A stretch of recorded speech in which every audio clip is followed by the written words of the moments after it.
You know what, Joe? I just got to say it. You're a coward. I can't believe I just found out that you, behind the scenes, this is the first time we're, 26 episodes in. Yep. You go and have certain clips edited from our podcast. I've never, Paige, you know this? Not one time have I ever said edit anything. I just put it all out there and let it lie where it lies. Okay, so, you coward. Okay, so if you're referring to the editing, I've never actually called them like, take this section out. And producer Paige, when I do make that call, whose stuff is getting edited? Is it mine? Exactly. My shit doesn't get edited. I edit yours. What are you talking about? My stuff's getting edited? I edit your shit on a weekly basis. We have whole episodes that we have not produced because I have said no. So it's not that I'm a coward. You son of a gun. So no, I can't even believe it. No, you're right. I have. So you're welcome. Neutral Joe. It's not neutral. Not neutral Joe. Neutral Joe. But we have an audience. We have an audience who, not that they expect like a certain type or flavor of what we do, but there's just certain things. You are known to be a bit of a loose cannon sometimes. So my role is to come in. And you're right. I do add some censorship to what we do. So but what Joe's saying right now is he's the Matrix. Joe is the Matrix censoring people right now. You are like freaking CNN of newscasting. You're the Fox News, CNN of newscasting. I can't believe that I'm being censored. We're moving to Rumble. That's it. I've decided we're moving to Rumble. No. You can move to Rumble all you want. We're moving to Rumble. You see. Here's the thing. Is I will challenge somebody to go back and pull all the clips that I've had pulled out, assemble them into a greatest hits, and let's post that. Let's do it. Let's do it. Let's see what the audience has to say. Oh, man. Oh, the audience will want to see it until they see it. Until they see it? There's some shit, suffice-of to say, that you cannot unsee or unhear. Oh, please. I stand behind any of my comments. I have viewpoints just like anybody else. And you know what? I encourage people to disagree with those viewpoints. But one thing I will not do is call producer Paige for censorship. Okay? No, because I do. You don't need to. Apparently. I'm the one that keeps us rolling here. Apparently. I am the straw that stirs the drink. You just go and you do your thing. I'll be the guy that adds a little slice at All right. Well, thanks to Joe Moretti, we have the most watered down, censored podcast on the air. Enjoy this very vanilla flavor while I sit there and create a lot of spice that nobody ever gets to see. It's for the best. It's for the best. You're welcome. Yeah. You're welcome, audience. Well, hey, listen, we had a big roadshow last week. Wow, did we have? We had a big week. Not even a big roadshow. It was a 6-day adventure with, we should call it like 3 dudes, 1 Jeep. 3 dudes, 1 Jeep. Man, this was quite the adventure. A lot of highs. Definitely some lows. Yeah. But overall, I think at the end of the week, we all had a newfound appreciation for one another. And I think so too. It was very rough in the middle. And then it came together at the end. So, sometimes in life, and I think this is something I want people to take from today's episode, sometimes in life you have to strain a relationship. It may be with a client, maybe with a colleague, maybe with a friend, family member. Sometimes you have to have that to sort of like get to a point where you realize, hey, you know what? I appreciate you. Thank you for your perspective, and everybody can grow from it. But sometimes, I don't know, you said it. Me and Ryan had to come to blows, you called it. It's like I see I'm like a hawk watching to a rat in a field.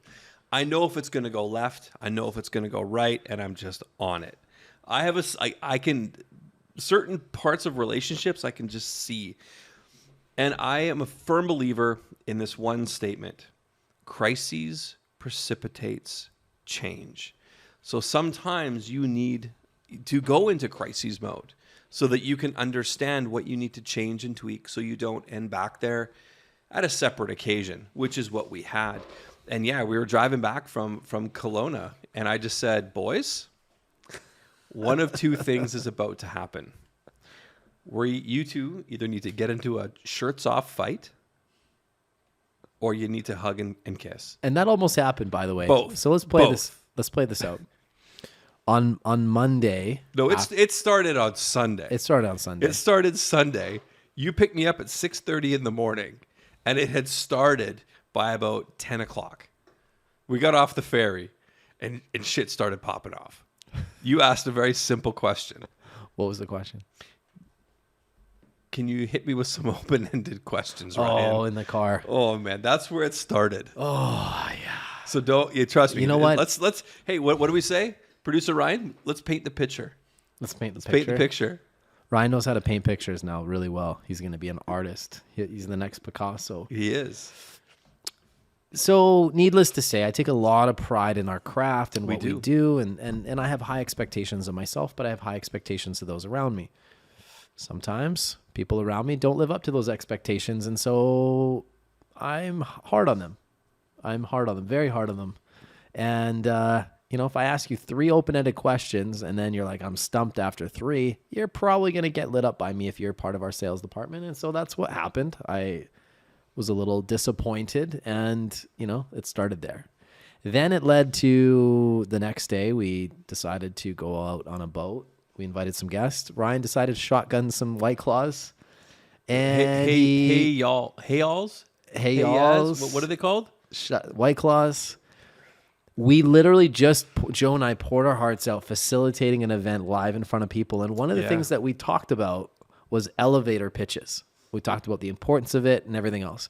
While we're sitting after some time on the boat, had some drinks. Let's paint the picture. Paint the picture. And the picture is the boat pulls up so everybody can get off. Well, first guy off, producer Ryan, he falls out of the boat. Literally fell out of the boat. And it's a yard sale on the dock of rental car, Jeep keys almost going in the water, wallets, cell phones, and he's laying there. And I look, I'm like, are you okay? He's like, I'm fine. After 15 White Claws. Like, this guy was balls deep in White Claw. And he got white girl wasted. I will say that. He was white girl wasted. I had 5 or 6 over the span of 4 or 5 hours. So I was actually feeling good, but not anywhere near the cigars. The cigars topped up your testosterone. I had a couple cigars because apparently that tops up your testosterone level. So I wanted to make sure my testosterone was nice and high. So anyways, we're sitting at dinner with some people and somebody asked Ryan, hey, Ryan, what's your elevator pitch? Oh, again, let's just paint the picture. Ryan's now had about 10 White Claws, shotgunning hey y'alls. He's grabbing old fashions so now he's got the fight juice in him. Let's set this thing up proper, man. Yeah. He's now got the old fashions coming plus beer. So now we're getting a good mix, and this dude hasn't eaten since noon. Oh, he's and this hangry. This is 9:30 at night. He's hangry. So he's angry. That's when it happened. Now, keep in mind, we've been busting Ryan's balls a little bit for a while, trying to make him earn a lot. We've been pushing him pretty hard. He needs to be pushed. He's a new guy. He needs to earn his keep around here. So we've been pushing him pretty hard. And Ryan, he's got the fighting juice in him. He's ready. He's ready to party. And who's the guy sitting at the table with a smirk on his face that's ready to push his buttons at any time? Yours truly, me. Anyways, somebody asked Ryan, hey, Ryan, what's your elevator pitch? And he proceeds in front of me and Joe, who literally just facilitated an event, proceeds to say, oh, I don't have an elevator pitch. I don't need an elevator pitch. Wow. Did I decide that right on the spot, I am going to show Ryan an elevator pitch. I created one for him right there on the spot in front of everybody, which embarrassed Ryan because he felt like I was talking down to him and I was bringing him down. So apologize, Ryan, not the best format. However, I was feeling insulted myself because I'm like, hey, look, you are our guy. We're on a roadshow. We just poured our hearts out. We're doing all this stuff. We're talking about elevator pitches, and you literally felt like you were spitting in our face. So in fairness, there was a little bit of a disagreement. Well, Ryan got upset, and he wanted to throw hands with me. I was like, Ryan, we're not going to throw hands.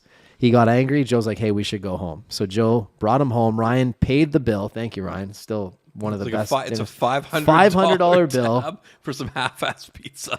Ryan hasn't picked up a $500 tab since I've known him, so that was his biggest tab ever. And his wife probably got a notification on her phone that some fraudulent expense happened. There's never been more than $50 go through that thing at a time. There's a fraud alert. So the next day, Ryan to proceed to nurse a hangover all day and be in the doghouse with his wife for picking up a $500 tab. And in the doghouse with us. And then in the doghouse with us. Well, you. With me, especially me. So the buildup kept going. You're missing so many parts. Okay, you could. Okay, so I had to pull Ryan out of the restaurant, and I'm making sure he's like like ricochet rabbit, like ping, ping, pinging off his shit as he's walking back to the, like he's bouncing off walls and stuff. So we get up there, and he proceeds to. Now he's mad. Now everybody else is at the restaurant. I escorted Zinger home. I don't need him being like a hood ornament on a. You're making me look bad, Joe. Yeah, exactly. Well, right. I think you did that yourself, but I don't know. So I get him in there, and I'm like, dude, I'm going to bed. Like, it's like 11 o'clock. I'm up at the gym at 5 a.m. I'm like, I'm going to bed. I'm like, Zing, go to bed. He's like, I got coaching videos to watch. So then I can hear him smashing around the kitchen. And then I hear James Nichols, one of our facilitators, his voice come through. And I'm like, luckily my Airbnb had a lock on the door, and Jen had packed me earplugs. And so I'm like, perfect. Zing, done. But where did Ryan sleep? Ryan slept in one of the upstairs room, Joe. What upstairs room, Jay? Well, the same one that I had to crawl into. So you guys had two queen size beds. No, actually, Ryan and I shared. Ryan set this all up for. Thanks for setting up this event, Ryan. Ryan and I had to sleep in the same bed. Needless to say, Ryan was in bed angry, so there wasn't a lot of talking. You guys went to bed angry. We went to bed angry. So the next day, Ryan's nursing a hangover all day, and his wife's lighting him up. He's not in a very happy mood whatsoever, not chipper. He's really upset with me, but he's not telling me why. I kind of forgot about that incident or whatever until later that night. And I said to Joe, I said, look, one of two things is going to happen. Ryan, because then we got to spend 5.5 hours in a car together. Yeah. So we got through that. It was awkward, but we got through it. We did. But that night, one of two things was going to happen, and I predicted it. I said, Ryan is going to quit tonight, or we're going to work through this, and we're going to become stronger for it. Whew. Joe and I decided we'd push the button just one last time. We kind of gave each other the wink, and it was... We made Ryan believe that he would have to pay to be in our next academy out of pocket, but then we would refund him after he did. We wouldn't even take the money. Like, he would give us a check and we'd rip it out. Yeah, it was literally just a test. Well, this set Ryan off the deep end. Ryan, this was it. This was the thing that, like, boom, everything came. 10 months of build up. Literally, this was the moment we were going to have literally fireworks happen that night. It was a powder keg. And you and I just sat there. So we sat there on top of a powder keg, ripping darts. Yeah, we were probably cigars actually on top of this powder keg. We were. Yeah, we had some nice. I think we had Cohibas. So, needless to say, Joe's like, I think Ryan's fucking quitting.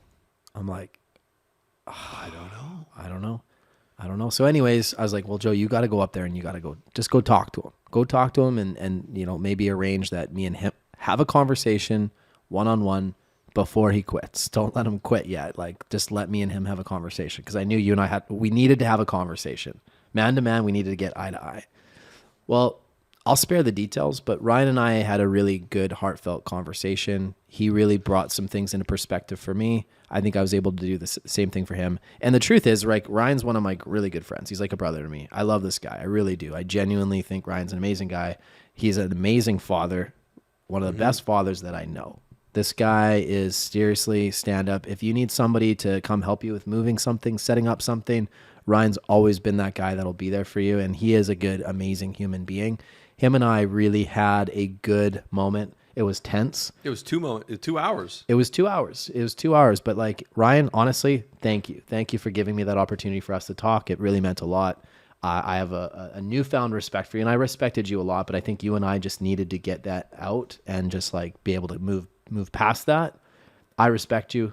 You do a lot for us. There's a lot of little things that Ryan does for our coaching company and on this Roadshow and just like to help us that sometimes it's in the whirlwind of what we do. It's easy for us to forget that, but Ryan does do a tremendous amount. He's got a level of attention to detail that Joe and I don't have.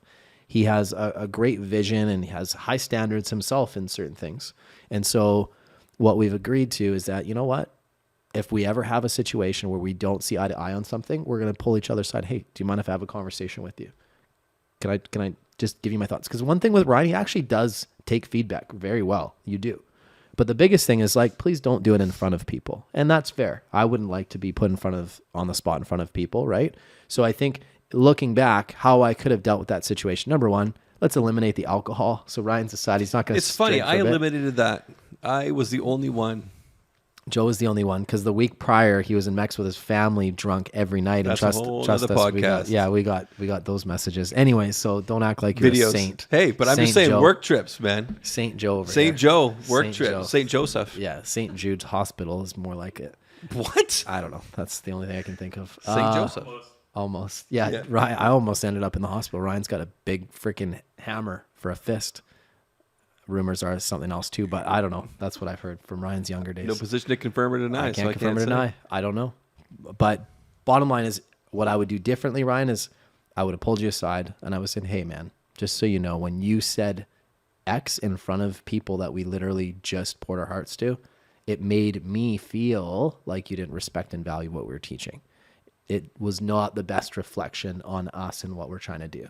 And I think if I'd approached it that way, you probably would have been like, oh yeah, I can see your side of it. And I think it would have had a different outcome. Right. And so what I would do differently going forward is I would have pulled you aside and we could have talked about it man to man, not in front of everybody. So that was a big learning lesson for me.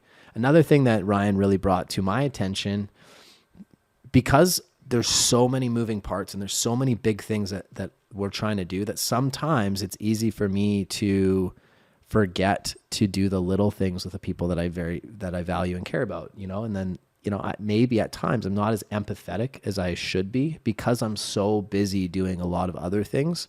And so Ryan just kind of like remind me, hey dude, you got to get back to like, just do those little things. There's a lot of people that really care about you and they're here because of you. And they just need those little moments with you more often. And I'm like, hey, that's really good feedback. And I took that away. So I was like, hey, thank you. Cause I always promote that. All right. Empathy. And like everything we built here was built on that, So, and Joe, one thing that stands out about you is how empathetic you are. And really, you're a really thoughtful human being. And you're often like that glue that kind of keeps all of this going really, really well. And I appreciate that, and on this Roadshow, you knew exactly what buttons to push, but you also know when to pull back. Sometimes I'm that guy that I'm like, I'm just going to push a little too hard because I just need to elicit some emotional response, good or bad. I did that with Ryan. Sorry, Ryan. But I think it was healthy. In the end, I really felt like we walked away better and closer. And again, like there is a mutual respect there. As tough as I am on you, understand I'm 10 times tougher on myself behind the scenes. And this is something that, you need to understand about me, as our standards are really high. Mm-hmm. We want to deliver world class. We want to be world class at what we do. And so that's kind of where it came from. It came from a good place, but it didn't come off that way. It's funny. Like sometimes the relationship that you and I have, it's like, you ever walk into an elevator that's got like 100 floors and there's that one kid that goes in and starts pushing all the buttons? Yeah. And then there's the parent that goes, don't do that. I feel like that's us sometimes. You're that kid who just wants to go, and I'm the guy that's like, no. It's true. But I love our dynamic. And I think that's what I love because I'm not as forward thinking. And it's funny. We always joke around. How many times have you say, hey, Joe, what do you always say? Right? God doesn't give with both hands. I don't have that forward directional thought like you do. You're 10 steps ahead. I'm about 6 or 7, right? I'm learning how to get and be more forward thinking.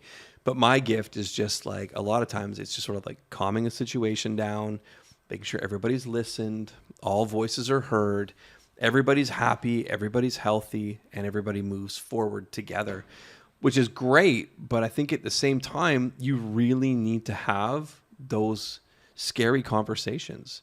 And I think that this is something that I would love for people to take away today, is that it's okay, right? It's okay to have conflict. It's okay to have crisis. It's okay to have pain. It's okay to open up old wounds. That's a good thing because it means growth.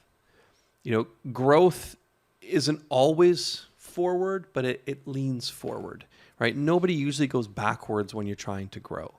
So, invest in those long-term relationships, but also understand that and that's a great piece. We surround ourselves with people that typically, like you've known, like how long have you known Zinger for? 20 years? Yeah. 15 years? Thereabouts? Right? There's There's going to be history.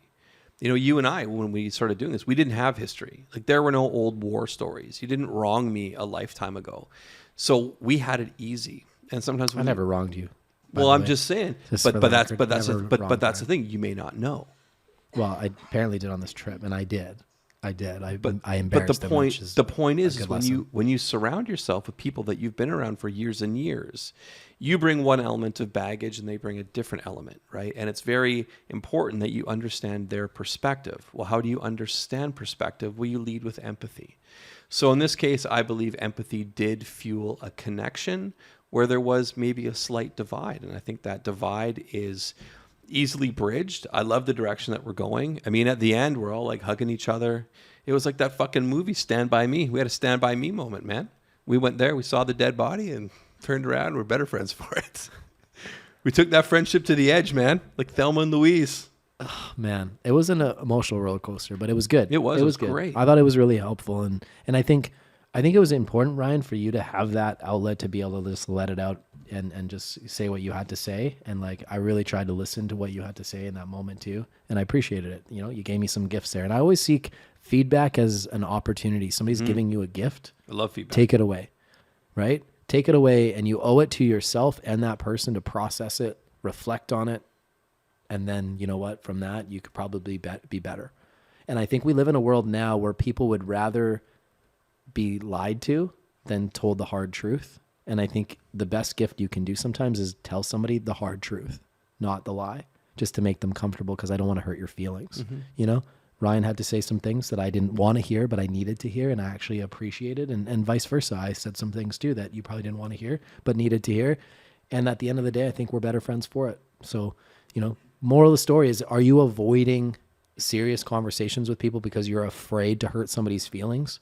At the end of the day, people need to get over their feelings, and they need to accept that, you know, people that care about you are going to tell you what you need to hear sometimes. They're not always going to make life too comfortable for you. As a parent, your job's not to make your kids' life comfortable all the time. It's to challenge them. It's to make them better.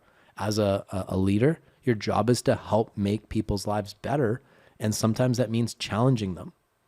I think approach is important, though. Mm-hmm. Right? Tact. And not doing it in front of a group of people. That's very reasonable and something I shouldn't have done. Vice versa. Right? But at the end of the day, can you sit down, talk about it, and work through it? That's the key to a really good relationship. It's not that it's going to be perfect, because it's not ever going to be perfect. There's going to be ups and downs, but at the end of the day, is there enough respect mutually there that you have a framework that you can build off of? You know? I'll tell you something, Joe. Shoot. Before I ever quit on our friendship, I promise you I would sit down with you just like Ryan did, and we'd have a conversation and we'd talk about it. You know? And I think that's important, you know? I think appreciate that. Needs to, yeah. Well, at the end of the day, I almost quit. I almost quit last week myself. No, you didn't. No, that's true. I didn't. Don't leave me holding the bag, man. That's true. That's true. It's funny, you know, it's I just had this conversation with my son the other day, and I think I actually had it with Ryan too. In any given situation where you need to be a good listener or a good communicator, you can lead with one of two things. You lead with a sword, or you lead with a blanket. You ever heard that expression before? No. I like this, though. When you lead with a sword, it means you lead seeking direct action. So when you're telling me something, what do I need to do? Hey, Joe, you know, I just want you to know, okay, well, then I don't need action. Is it you venting, or do I need to take something from it and go do a thing to make you feel better? Leading with the sword. Are you seeking action?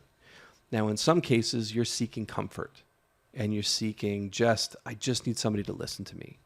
Well, then you're seeking a blanket. So whenever someone's communicating with you, you can think, well, do I need to be leading with a sword, or do I need to be leading with the blanket? So look at it that way. I like that. Wise words, Joe. Hey, you know what? I try. Wise words. I try. By the way, I got to say, I'm proud of these guys. 5 days last week. They were both in the gym. That means Damn Ryan's in the gym. Joe's in the gym. Ryan was in the gym, hungover as fuck. I dragged his fucking ass to the YMCA, and I paid for his drop-in. I was so impressed that he was there. I'm like, I got it. I went to sleep at 1:30 that night, so I chose to sleep that day. So I worked out 4 days last week. I chose the blanket. But I was proud of you guys. You both showed up. I mean, we had to pay for it the rest of the day because Ryan was grumpy and miserable and hungover. You guys were both had a level of grumpiness to you that day.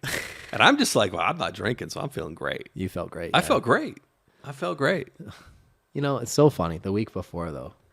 We're not talking about exactly. But it wasn't a Sims Roadshow the week before. Exactly. It was the Moretti family fucking traveling carnival. So, hey, listen, here's what I'm going to tell you. I'm going to wrap up on this. what we covered in our roadshow is we talked about the importance of a pre-listing process. We developed a 6-step pre-listing process that we haven't even launched to our own team yet, that this hasn't even been brought to the market. Some people got exclusive peeks into it, and I can guarantee you this right now.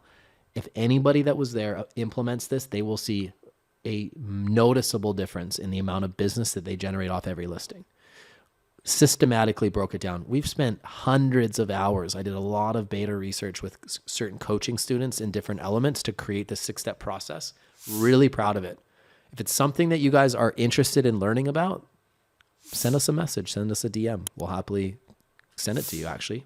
Heck, we'll send it to you. No problem. We'll give you some free value. Hell yeah. No problem. But this is a phenomenal process. I can't stress it enough. Well, we also went over elevator pitches. We went over how to present multiple offers, how to present offers in a way that's going to make you stand out from everybody else you're competing with. Straight stuff from our playbook. Our Sims Academy, guys, has made so much impact. It was actually super, super heartfelt. We had many people that have been through Academy, like getting up, speaking for us and talking to people that hadn't been through it, how much it's changed their lives, how much it's made impact in their businesses. That to me is what makes this all worth it. Dedicating our lives to helping agents level up. That was really, really cool. Hey, like just the amount of people that really great stories support. There. And we're just blessed, man. We have a lot of amazing people in our networks that we get to collaborate with. And I just couldn't be more grateful. And I appreciate, again, the friendship, the brotherhood that we've built. Sometimes you want to punch your brother in the face, but that's just the way it goes, you know? At the end of the day, you still love your brother and you take a bullet for him. I'd take a bullet for you. The most important thing is, what do you say behind your brother's back? Because, guys, we talk shit to each other's face, but behind each other's back, I'm like, oh, that Joe, he's fucking unreal. I'd take a bullet for him. Ryan, he's a beauty. One of the best dads I know. So there you go. Hope this was helpful, guys. Make sure you subscribe. We love your comments. If you've had anything like this, we'd love to hear your story too. And watch out for a censored podcast coming to the viewing channel, to a channel near you. The Watered Down Podcast. The Watered Down Podcast. Here's the deal. Because Joe plays this goody good, I get to be this like more edgy badass in this relationship, which I've always been the goody good my entire life.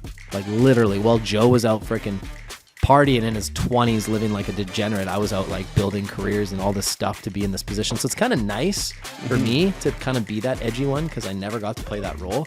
But when we talk edgy, I'm pretty PG-13. The highlight reel. The highlight reel. It'll tell us. All right. Bye, guys. Later.